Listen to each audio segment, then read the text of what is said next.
পিষ্টলেৰে blank fire কৰি সন্তান প্ৰসৱ কৰোৱা এজন চিকিৎসক মুখ্যমন্ত্ৰী আছিল বুলি যদি আপোনাক কওঁ, আপুনি বাৰু বিশ্বাস কৰিবনে?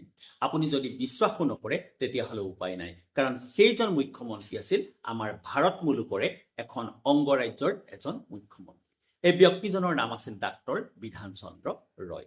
বিধান চন্দ্ৰ ৰয়ক আধুনিক পশ্চিমবংগৰ নিৰ্মাতা বুলি কোৱা হয়।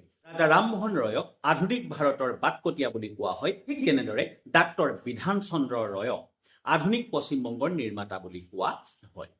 ডাক্তৰ বিধান চন্দ্ৰ ৰয় পশ্চিমবংগৰ দ্বিতীয়জন মুখ্যমন্ত্ৰী আছিল আৰু মুখ্যমন্ত্ৰী হোৱাৰ আগত পেছাগতভাৱে তেখেত আছিল এজন চিকিৎসক আৰু সেই সময়ৰ তেখেত আছিল এজন অতি বিখ্যাত চিকিৎসক। পশ্চিমবংগত যেতিয়া ডাক্তৰ বিধান চন্দ্ৰ ৰয়ে মুখ্যমন্ত্ৰী হিচাপে শপত গ্ৰহণ কৰি তেখেতৰ কাৰ্য আৰম্ভ কৰে, লগে লগে পশ্চিমবংগৰ উন্নয়নৰ বাট ত্বৰান্বিত হয় বুলি ভবা হয়। এই ক্ষেত্ৰতো বিশেষ বহুকেইটা কাহিনী আছে। ডাক্তৰ বিধান চন্দ্ৰ ৰয়ে মন্ত্ৰীসভা গঠন কৰাৰ পিছত মন্ত্ৰীসভাৰ যিসকল বিধায়কক মন্ত্ৰীৰ দায়িত্ব দিয়া হৈছিল, তেখেতসকলক দায়িত্ব দি কোনো কাম কৰিবলৈ তেখেতে দিয়া নাছিল। তাৰ বিপৰীতক্ৰমে তেখেতে নিজেই সকলো বিভাগৰ সকলোবিলাক কাম তত্বাৱধান কৰি আগবঢ়াই নিছিল।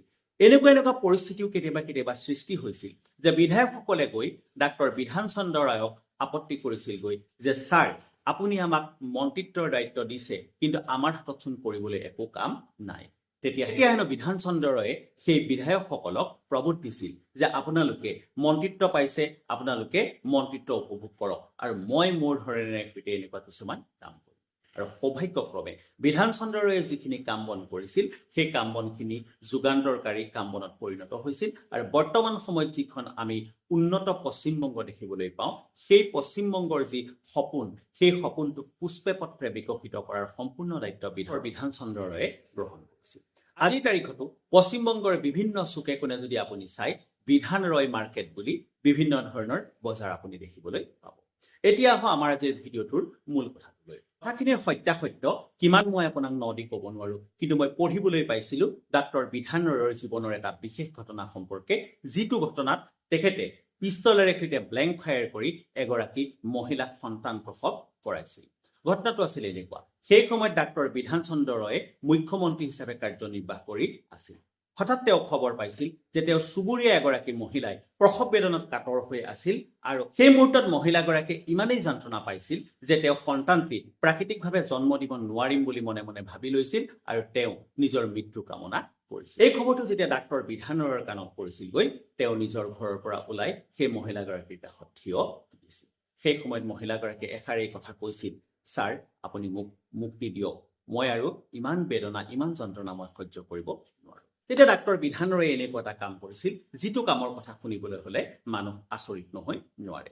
ডাক্তৰ বিধান ৰয়ে যেতিয়া মহিলাগৰাকীৰ